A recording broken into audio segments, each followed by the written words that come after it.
उसको कौन भूत सवार हो गया, बोल रही है हम उसी बुड्ढे के साथ रहेंगे। देखो, अपने से पिता के उम्र के बराबर के लोगों को अपना पति मानने को ये है। बच्ची चाहती है पढ़ना और बच्ची बोल रही है कि मैं अपने फैमिली के साथ रहने वाली हूँ। पॉक्सो एक्ट लगेगा। निश्चित तौर पर।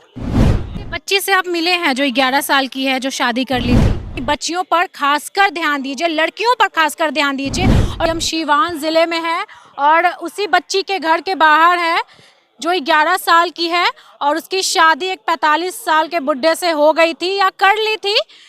शिवनंदन भारती जी पटना से चलकर आए हैं। सर क्यों आए हैं, पहले ये बताइए। देखिए, आज सुबह में पीड़िता की माता जी का कॉल आया कि सर आप मेरे बारे में वो जानती थी, आप किस माध्यम से जानी, हो सकता है आप ही मीडिया कर्मी भाई कोई बताए होंगे। तो उन्होंने बताया कि सर आप केवल पैसे वालों का केस लड़ते हैं, हम गरीबों को न्याय नहीं मिलेगा क्या। तो ये बात में इतनी संवेदना थी कि मुझे रहा नहीं गया। मैंने कहा कि ठीक है, आप ऐसी बात नहीं है, आपके साथ अन्याय हुआ है और गरीबी यदि आपको यदि वो न्याय प्राप्त करने में अवरोधक बन रहा है तो हमारी पूरी टीम जो है, आपको जो भी चीज़ होगा हम मदद करेंगे। यदि आपके साथ अन्याय हुआ है तो आपको न्याय दिलाने में हमारी जितनी भूमिका होगी वो बिना किसी शर्त आपको मिलेगी और इसी कड़ी में हम लोग यहाँ आए। बच्ची से आप मिले हैं जो 11 साल की है, जो शादी कर ली थी। हाँ, बच्ची से हमारी बात। क्या लगा आपको, मतलब क्या आगे उसका क्या फ्यूचर है, क्या करना चाहती है? क्योंकि बार बार, हालांकि बच्ची है, उसका स्टेटमेंट माना नहीं जाएगा, लेकिन पता नहीं उसको कौन भूत सवार हो गया, बोल रही है हम उसी बुड्ढे के साथ रहेंगे। देखिए मैडम, इसमें बहुत अच्छी बात आपने कहा। एक चीज़, पहली बात ये समझिए कि एक ओपिनियन जो बन रहा है बच्चे का बयान का, 11-12 साल की बच्ची से आप कैसे उम्मीद करेंगे कि एक वो बहुत मैच्योर बयान देगी।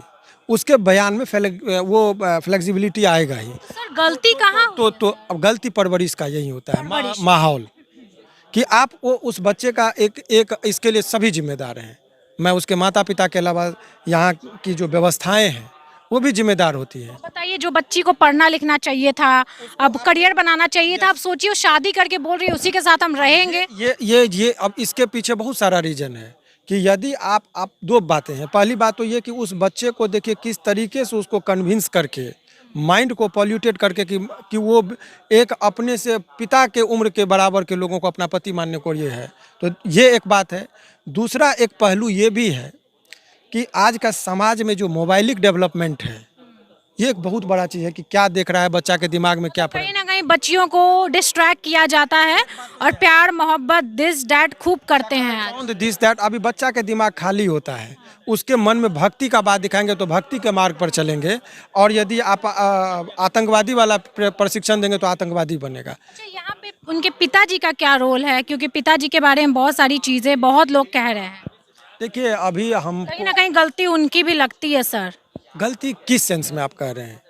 देखिए, जब बच्चे पर ध्यान देना चाहिए किसी पिता को, लेकिन पता नहीं बच्ची क्यों भटक रही है। बहुत अच्छी बात आपने कहा। देखिए, रोटी कपड़ा और मकान, ये बुनियादी लोगों की आवश्यकता होती है। तो जब रोटी कपड़ा और मकान की व्यवस्था में जब गार्जियन घर से बाहर निकलता है तो बच्चे पर ध्यान नहीं दे पाता है।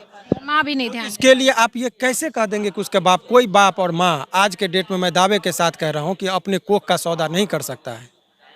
वो चीज़ तो सर बिल्कुल मैं नहीं कह रही। तो ये बहुत लोगों का ये जो बातें करी, अभी मैंने बहुत विस्तार से बात किया, ये पूरे बात का उन्होंने खंडन किया कि इस तरह का। देखिए सर, हम लोग बहुत एक्सपर्ट नहीं है, कानूनी रूप से के विशेषज्ञ नहीं है, अपने बातों का कंसिक्वेंस नहीं जान रहे वो, और वो अशिक्षित हैं। उन्होंने कहा कि सर इस तरह का इल्ज़ाम मुझ पर लगा रहे हैं लोग कि ये वो। मैं ये कह रहा हूँ कि ठीक है, क्या ह्यूमन ट्रैफिकिंग जो मानव तस्करी की बात होती है, कोई बेच दिया आप खरीद लेंगे?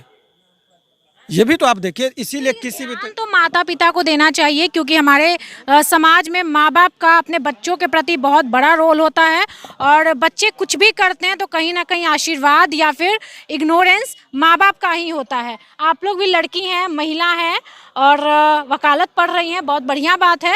क्या देखती हैं इसमें, ये बताइए।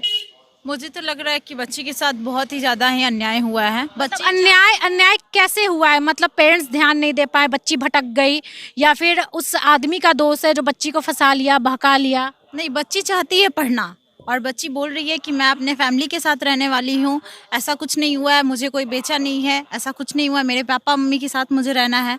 लेकिन वो अब उसके साथ उसको बहुत परेशानी हो रही है, इतना फेस करना पड़ रहा है मीडिया का, उसको भी खराब लग रहा है ये सब मीडिया का फेस करना है, बिल्कुल खराब तो लगेगा, लेकिन कहीं ना कहीं ये जो गिरफ्तारी हुई है मीडिया के कारण हुई है, तो भाई मीडिया को शाबाशी भी दीजिए, सिर्फ गलत चीज़ें मीडिया के बारे में मत बोलिए।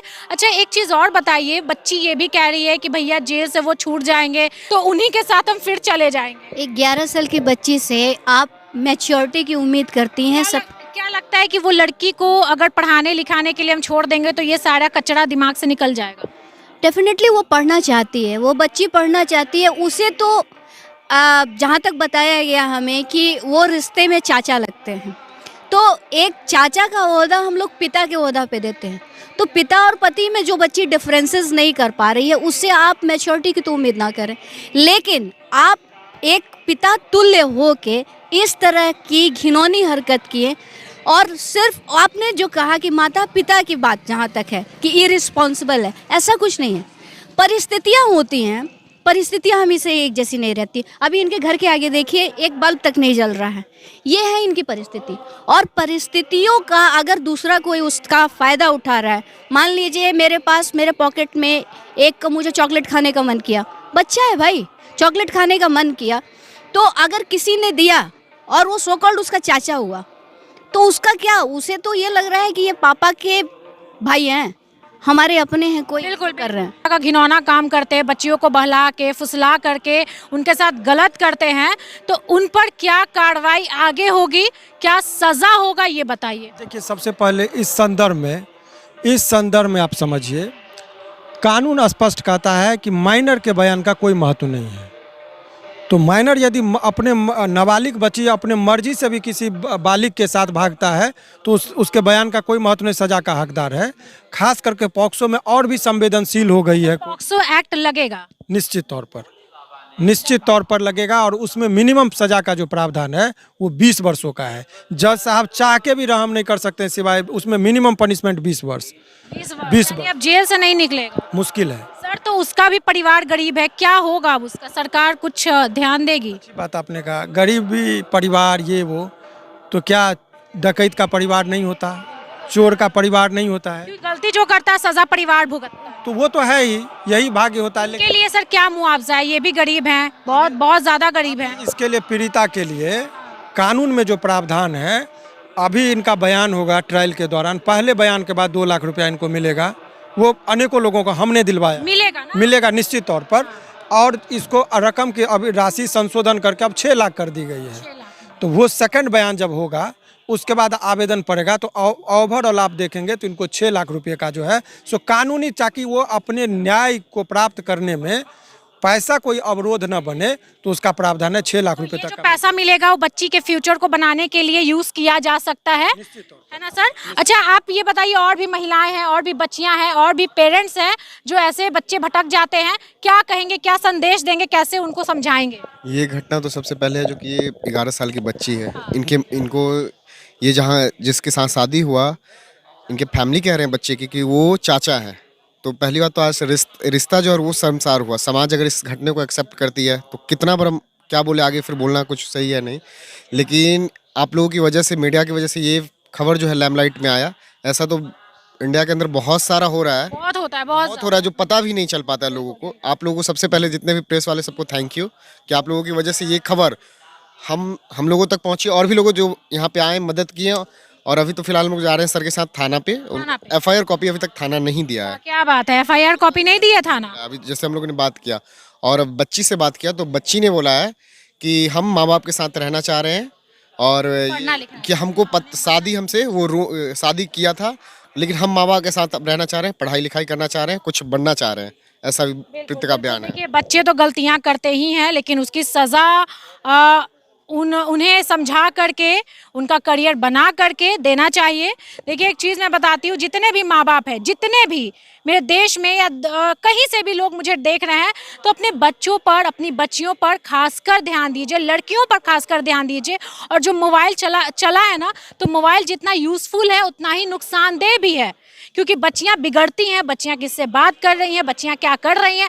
माता पिता को नज़र रखना बहुत ज़रूरी है। बच्चे पढ़ने जा रहे हैं तो बच्चे के साथ छेड़खानी तो नहीं हो रही, बच्चे के साथ कुछ गलत तो हमारी नहीं हो रही है, हमारी बेटी का इज्जत दांव पे तो नहीं है।